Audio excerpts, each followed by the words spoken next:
पंजाब के एक शहर में एक ऐसा हीरो था जो फिल्मों की चमक धमक से दूर लेकिन अपने अंदाज और काम के लिए लोगों के दिलों में रहता था। उनकी शक्ल में एक मासूमियत थी, लेकिन आंखों में एक जुनून, एक सपना था अपने ज़मीन से जुदा रहकर भी अपनी पहचान बनाने का। उन्होंने पंजाबी सिनेमा में अपना एक अलग ही रंग भरा। ना हीरो की तरह दिखावा, ना विलन की तरह नफ़रत, बस एक सच्चा इंसान जो अपने किरदार में जी जाता है। उनकी फिल्में लोगों को अपनी ज़िंदगी जैसी लगती थी। गांव की गलियों से लेकर मिट्टी की खुशबू तक सब कुछ उनकी कला में झलकता था। और सबसे ख़ास बात, उनकी आवाज़ में एक अपनापन था। लोग उन्हें सिर्फ एक्टर नहीं, अपना साथी समझते थे। पर किस्मत को शायद कुछ और ही मंजूर था। एक दिन जब उनकी ज़िंदगी ने नई ऊंचाइयों की तरफ कदम बढ़ाए, तभी किसी ने उस रास्ते को खून से लाल कर दिया।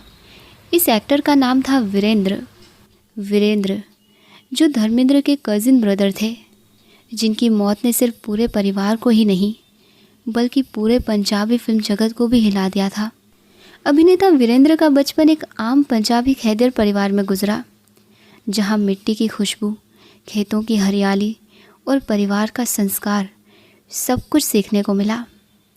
उनका जन्म पंजाब के सिरसा के पास एक गांव में हुआ था, जहां बचपन खेतों में खेलते, बैलगाड़ी में सफ़र करते और मिट्टी से उलझे हुए सपनों के साथ गुजारा। वीरेंद्र एकदम शांत लेकिन सपने देखने वाले शख्स थे। बचपन से ही उन्होंने गांव की लोक कला, गीत और नौटंकी में दिलचस्पी थी। वो जब स्कूल जाते थे तब भी उनकी आंखों में कुछ अलग कर दिखाने का जुनून दिखता था। उस दौरान के पंजाबी परिवारों में ज़्यादातर लोग खेतीबाड़ी तक ही सीमित रहते थे, लेकिन वीरेंद्र का दिल किसी और ही राह की तलाश में था। एक ऐसी राह जहां वो अपनी कला से दुनिया को जीत सकें। बचपन में उन्होंने कई बार गांव के छोटे फंक्शंस में भांगड़ा किया, लोग किस्से सुनाए और लोगों के बीच अपनी पहचान बनानी शुरू की।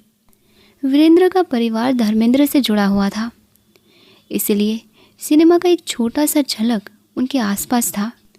लेकिन वीरेंद्र ने अपनी अलग पहचान बनाने का इरादा पहले से ही कर लिया था। बचपन में जो सिंप्लिसिटी और संस्कार उन्होंने जिए, वही उनकी शख्सियत में आगे चलकर भी दिखा। वीरेंद्र के बचपन का एक ही सच था दोस्तों, मिट्टी से मोहब्बत, लोगों से लगाव और अपने सपनों से वफादारी। उनका फिल्मों में आना एक सपने का सच होना था, लेकिन इसके पीछे एक लंबी मेहनत और लगन की कहानी छिपी है। जैसे ही उनका जवानी का दौर शुरू हुआ, उन्होंने अपने अंदर के कलाकार को और गहराई से महसूस किया। वीरेंद्र सिर्फ एक शौक़ के लिए एक्टिंग नहीं करना चाहते थे दोस्तों, वो अपनी मिट्टी, अपने लोगों की कहानियाँ दुनिया के सामने रखना चाहते थे। उनका फिल्म जगत से पहला रिश्ता धर्मेंद्र के ज़रिए जुड़ा। दोनों रिश्तेदार थे, लेकिन वीरेंद्र ने कभी अपने रिश्ते का फ़ायदा उठाकर नाम बनाने की कोशिश नहीं की। वो चाहते थे कि उनका अपना एक अलग ही सफ़र हो, अपनी अलग ही पहचान हो। उन्होंने पहले पंजाबी थिएटर में काम किया। गांव के मेलोन, स्कूल, कॉलेज के फंक्शंस में उनका भांगड़ा, लोकगीत और एक्टिंग लोगों को बेहद पसंद आती थी। धीरे धीरे उनका नाम पंजाबी लोक कलाकार के रूप में लोगों के दिलों में बस गया। 1970 के दौरान जब पंजाबी सिनेमा ने नई उम्मीदें पकड़नी शुरू की थी, तब वीरेंद्र ने फिल्मों में अपना पहला कदम रखा। उनकी पहली डबल फिल्म थी तेरी मेरी एक जिंदरी, जो साल 1975 में आई थी और जिसमें उन्होंने एक आम पंजाबी जवान का किरदार निभाया था, जो मिट्टी से जुड़ा था लेकिन अपनी मोहब्बत और सच्चाई के लिए लड़ता था। फिल्म ने ज़्यादा बड़ा बिजनेस नहीं किया, लेकिन वीरेंद्र की आंखों की मासूमियत, उनका देसी चर्म और नेचुरल एक्टिंग लोगों के दिल में उतर गई। उसके बाद तो जैसे पंजाबी सिनेमा में उनकी एक अलग ही दुनिया बस गई। वीरेंद्र ने अपने करीब 20 सालों के करियर में लगभग 25 से ज़्यादा फिल्में की और उनमें से कई सुपरहिट रहीं। उनकी पॉपुलर फिल्मों में बंटवारा, लंबर डरनी, यारी जट्टी और दुश्मन दी आग जैसे नाम भी शामिल हैं। वीरेंद्र सिर्फ एक एक्टर नहीं थे, डायरेक्टर और प्रोड्यूसर भी थे दोस्तों। उन्होंने कई नए कलाकारों को मौका दिया और पंजाबी कल्चर को बड़े पर्दे पर ईमानदारी से दिखाया। उनकी हर फिल्म में पंजाब की मिट्टी की खुशबू होती थी और उनके किरदार लोगों के दिल में घर कर जाते थे। उनका सफ़र किसी फिल्मी कहानी से कम नहीं था, जहां एक गांव का लड़का अपने संस्कारों को संभालते हुए पूरे पंजाब का हीरो बन गया।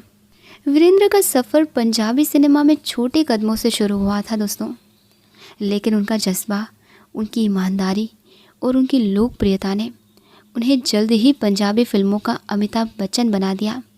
उन्होंने सिर्फ एक्टिंग नहीं की, बल्कि फिल्म डायरेक्शन और प्रोडक्शन में भी कदम रखा और पंजाबी फिल्म इंडस्ट्री को एक नई सोच, नई पहचान दी। 1980 के दौरान वो अपने करियर की चोटी पर थे। उनकी फिल्में बॉक्स ऑफिस पर छा जाती थीं। उनकी एक्टिंग में सच्चाई होती थी और लोग उन्हें अपना हीरो नहीं, अपना बेटा, अपना भाई समझते थे। उस समय दोस्तों, जब पंजाबी सिनेमा मुश्किलें झेल रहा था, वीरेंद्र ने अपने दम पर कई फिल्में बनाई। देशभक्ति, गांव की कहानियाँ, दोस्ती और इंसानियत के जज्बे पर आधारित उनका एक सपना था पंजाबी सिनेमा को उसकी असली इज्जत दिलाना। लेकिन फिर आई एक अंधेरी गाड़ी। 29 दिसंबर 1988 लुधियाना के पास आई उनकी मौत की खबर ने सिर्फ उनके परिवार को नहीं, पूरे पंजाब को झटका दे दिया। वो अपनी फिल्म जटते ज़मीन की शूटिंग कर रहे थे। कहा जाता था दोस्तों कि उनका रिश्ता एक समय एक प्रभावित सिख मिलिटेंट ग्रुप से था, या कम से कम ऐसा दावा किया गया। वीरेंद्र उन दिनों एक ऐसी कहानी पर फिल्म बना रहे थे जो समय के बीच कुछ लोगों को पसंद नहीं आई। फिल्म पंजाब की ज़मीन और सच्चाई के साथ जुड़ी हुई थी, लेकिन कुछ ऐसे तत्वों ने इसे गलत ढंग से ले लिया। शूटिंग के दौरान बिना किसी चेतावनी के कुछ लोग आए और वीरेंद्र पर गोलियां चला दी गईं, सबके सामने, कैमरा के सामने।